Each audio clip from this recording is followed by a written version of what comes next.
How are you, my younger brothers? I'm your elder brother, Kiran Roy.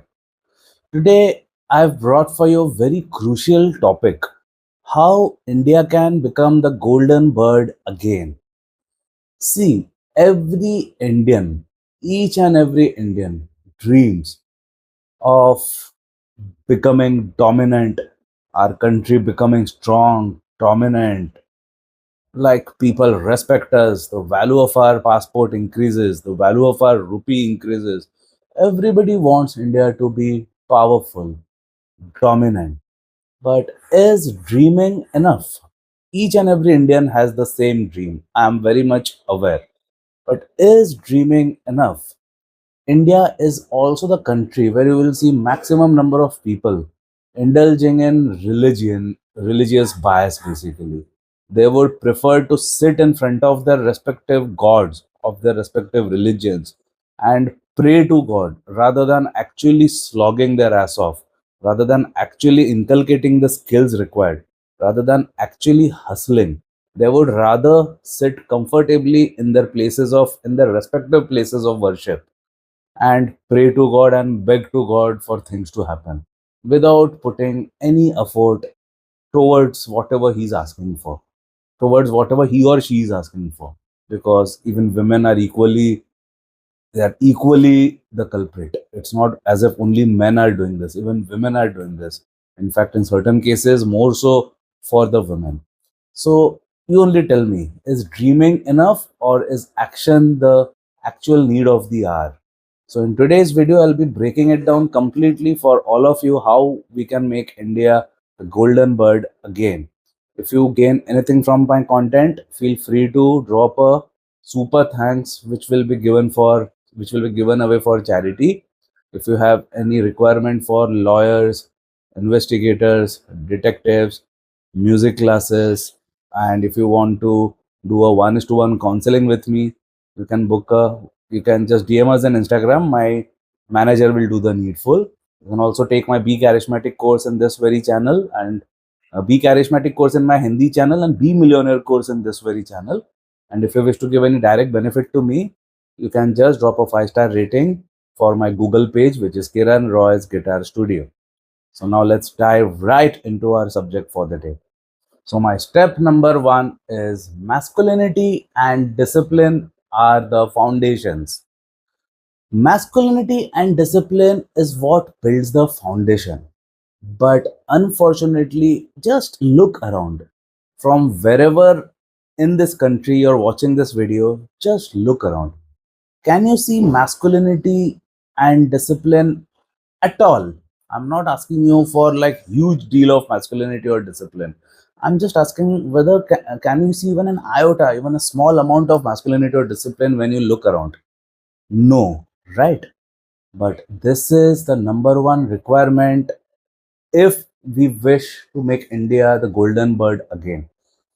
Masculinity is power. Discipline creates power. So when you don't have masculinity, you don't have power. When you don't have discipline, you don't have power. When you don't have power, how can you expect to be the golden bird again? So the first and the foremost thing which I would definitely say is we have to inculcate masculinity again. We have to bring back masculinity again. The reason being, look at, check out any civilization in the world, any ancient civilization, I would say, not the present civilizations.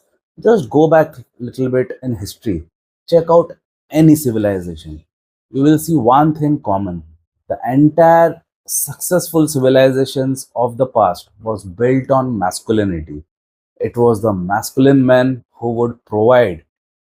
It was a patriarchal society, no doubt, but men used to slog, they used to provide. And one thing is certain: all the great civilizations were built on masculinity. They would they would conquer, they would create, they would nurture, they would provide. But one thing was there: masculinity was never a shortage. Masculinity was never a cause of concern during those times if you study.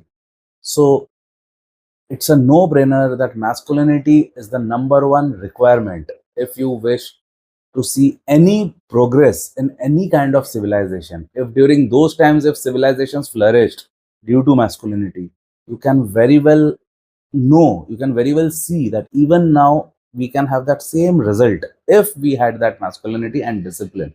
But unfortunately, masculinity and discipline does not figure out anywhere in the scheme of things of the Indians. Why? Because Indians are simps. There's no two ways about it. 90% of all Indian males are simps. 98% of all married Indian males are simps. And when a man is a simp, simp is the opposite of masculinity. So when 90% of all Indian males are the opposite of masculinity, how can you expect any flourishment or any growth to happen in any country? Forget India. Had this, just remove all these Indians and put them in USA. Even that will collapse completely because it's the people who makes the country. It is not the country in itself, it's the people. For a cricket team, it's that team which wins that match. It's not that captain. It's not that team like Australia.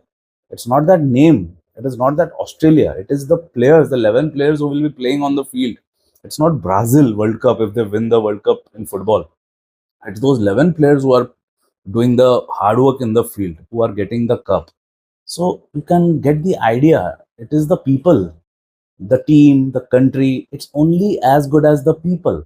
So when the people in itself, they themselves don't have masculinity, they themselves don't have dedication, they don't have discipline, how can you expect a country to flourish? So the point is loud and clear. We need to inculcate discipline and masculinity in each and every Indian. That is the only way to bring India back as that golden bird again.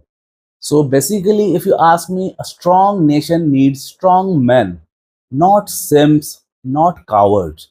But currently, as all of you must be very well aware of, that 90% of our country are filled with simps and cowards. They are the ones who would be constantly throwing a barrage of messages like, "Hi, how are you? How are you doing? Have you had your food?" Once they say a girl who is online, and forget online DMs, even their comment section would be filled with the same messages. "Hi, how are you? What are you doing?" These kind of messages. What does this imply? It implies simping. This implies desperation. This is what I am against. I consider those kind of actions as the most pathetic kind of actions that is completely not aligned with the masculinity which I am preaching, which I am teaching. I want my country to become masculine again, but whenever you see people indulging in this, "Hi, how are you?" they are basically simping. That is the epitome of simping. That is the worst. And when a man loses, see how masculinity is built. The foundation of masculinity is self-respect. When a man has self-respect, they can automatically inculcate masculinity, because a masculine man can lay his life, but they will never compromise on their self-respect. But that self-respect is the last thing which these 90% of all the Indian men have. They completely, they have no concern for their self-respect. If you ask me, they are not at all bothered about their self-respect, and in the process they lose all respect, even in the eyes of the ladies, even in the eyes of the other people, because they don't know what self-respect means. And a person without self-respect is a person without masculinity. So currently, if you can see that there is a huge lack of masculinity, that's because these people are not bothered about their self-respect. So the first thing which people need to work upon on would be their self-respect, their pride. They need to actually work, otherwise it would be a downhill all the way through after this. From here on, it will be completely downhill if people don't take my words seriously.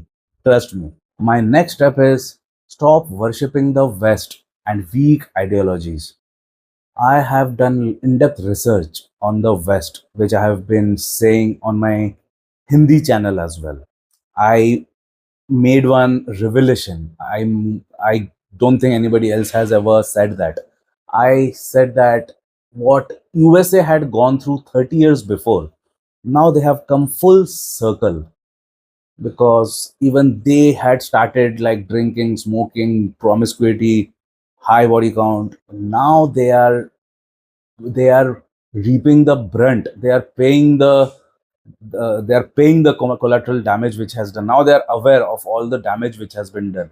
So now, since they have come full circle after years of abuse, now they have realized it, and now they have stopped doing it, and they are now encouraging the new generation to not to smoke, not to drink, not to have a high body count. Now, since they have gone through that grind, but unfortunately, that same thing has come to our shores, to our country. Now, women are making that same mistake which the Americans had done 30 to 40 years before. You might have studied the history of America, how globalization had started, how modernization had started, and how they had completely corrupted themselves due to that newfound freedom. Same applies to our society. Women, thanks to one Justice Chandrachud or somebody, he had passed some law which has given these women all the freedom in the world. They know they can have a high body count, they can commit adultery, and they would be paid for it. So once that happened, women have been like roaming around like wild animals. Basically, they're not scared of anybody. Men are scared of them. Men are that because that's exactly what women are doing. They're just moving around like wild animals. They're killing their husbands. They're killing their children. They are unstoppable now. They are in a very pathetic mode right now, which I had predicted also 2 years before. I had said that this is going to come, and now my prediction has come true. It's for all to see. You can even check out my Hindi video in which I have made predictions for the remainder of the 2025 year. I have made lots of startling predictions basically, which you can definitely check out. So the first and foremost, second thing now in this aspect, in this second point, the first and foremost thing which everybody will have to do is they will have to now stop aping the West, because that's the biggest mistake which Indians are making. They are blindly copying the West, but they are not learning from what went wrong with the West 30, 40 years before, which mistakes they had done. Those same mistakes now they are doing. So what's happening? West is healing. Now they are in a good position. They know they have learned from their mistakes. But Indians are refusing to learn from the mistakes of the West. Me, I'm trying my best to educate the people, to bring the reality in front of their eyes so that they don't repeat that mistake. But I have limited reach, I have limited capability in reaching maximum people.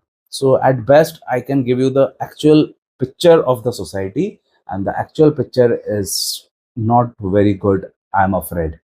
My next point is invest in skills, not escapism. Every youngster should learn skills. They should invest their time in skills. Coding, music, farming, life lessons, how to survive. There are so many important skills. Martial arts. People should be investing their time in skills instead of mindless scrolling. You will see majority, why majority? All, even people from the rural areas, they are just whiling away their time scrolling reels and stuff. They're not building their skills at all. When I was when I was a Gen Z, when I was of that age group, I had no internet. There used to be no YouTube. There used to be no Instagram. I used to invest every waking hour of mine in mastering my guitars. And due to that, today I have a huge empire of guitars.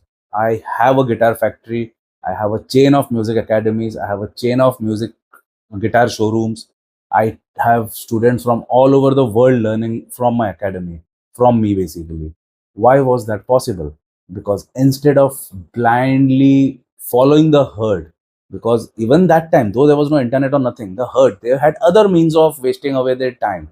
What they used to do when I was that age, that time they had no Instagram, agreed, but that time they had pool parlors had mushroomed all over the country, I would say, because I've not just my city.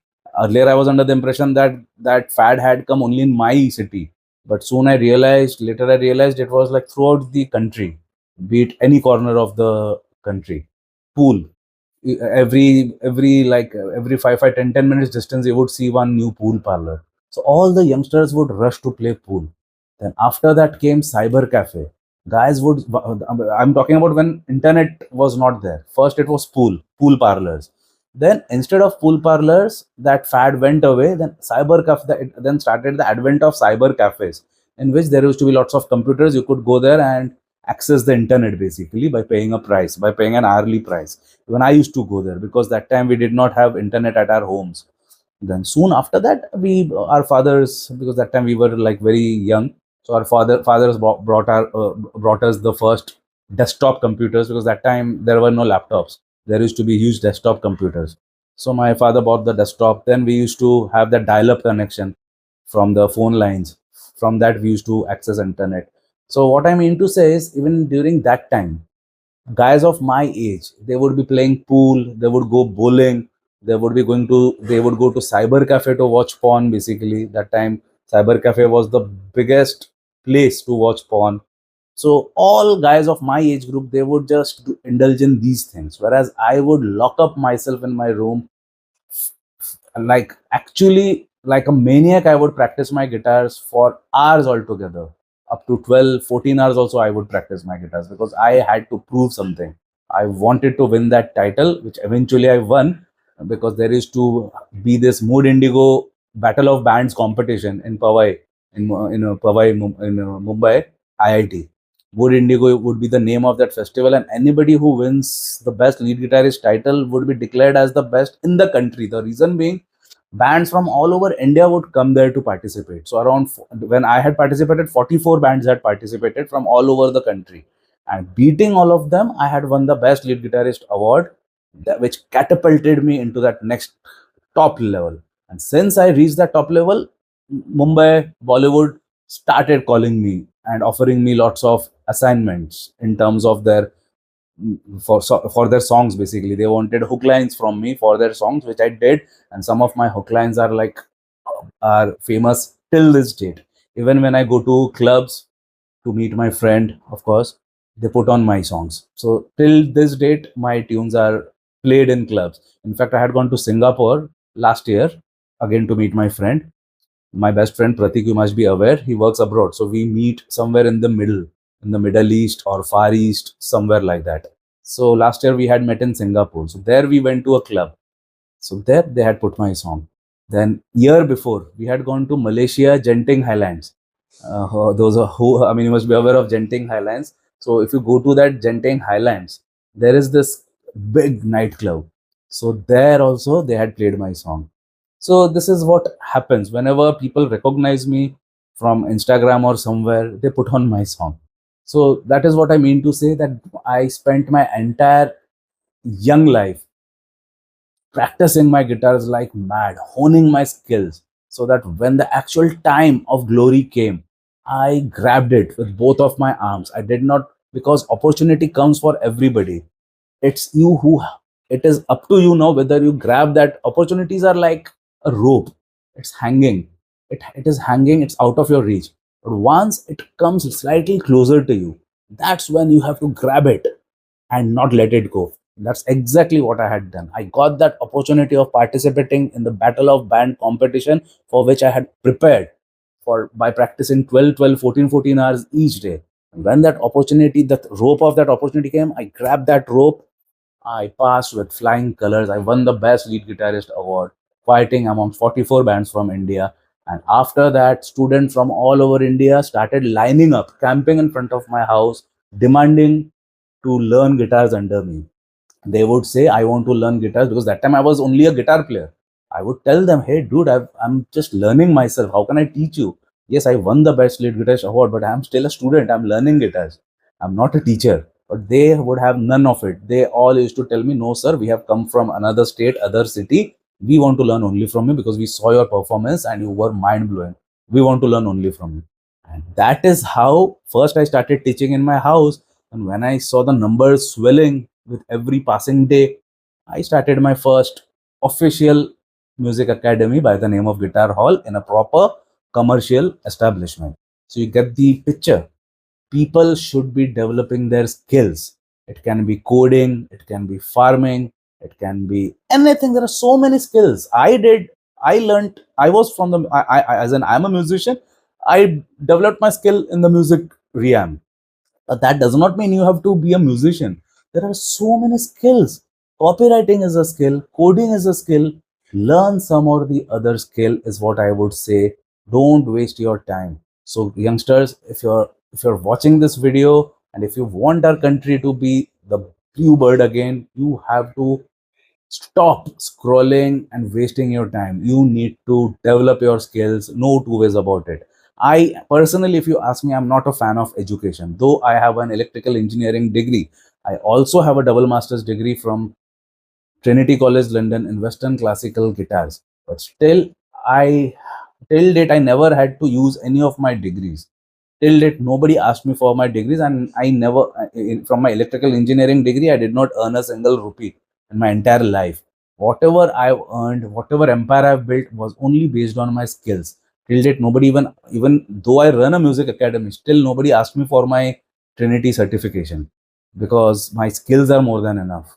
That's more than enough proof for people to pay me my fees, which I have been charging since the past 26 years. So you get the connection. If you have skills, that's what matters. Nobody asked me for my degree or my anything.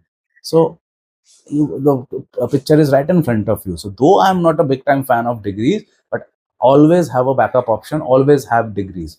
Always chase degrees initially as a backup option, but don't make degrees your entire identity. That is what I see these cheap, weak herd followers. They have done engineering, that's what they'll be resting on their laurels for the rest of their lives. They will think, I've done engineering, that's it, I don't need to learn anything else.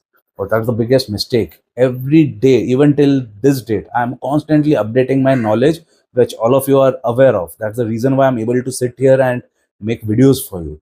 How am I able to do that? That's because I constantly am sharpening my knives by constantly updating myself in each and every aspect, be it music, be it how the society is functioning, everything. I'm constantly updating my knowledge, my lingo, my language. You have to update yourself. You have to upgrade yourself constantly. My phone, it has a feature that you have to set it on auto update. That's exactly that feature which I've inculcated for myself. Auto update. Constantly, my brains would be catching the update whenever it is on air. I won't let it go. That is how I am one step ahead when it comes to becoming a role model for even the younger generation, because I am one step ahead because I'm constantly updating myself. It's not as if I am somebody great, that I'm somebody very intelligent. It's just that I'm constantly updated. That's my superpower basically.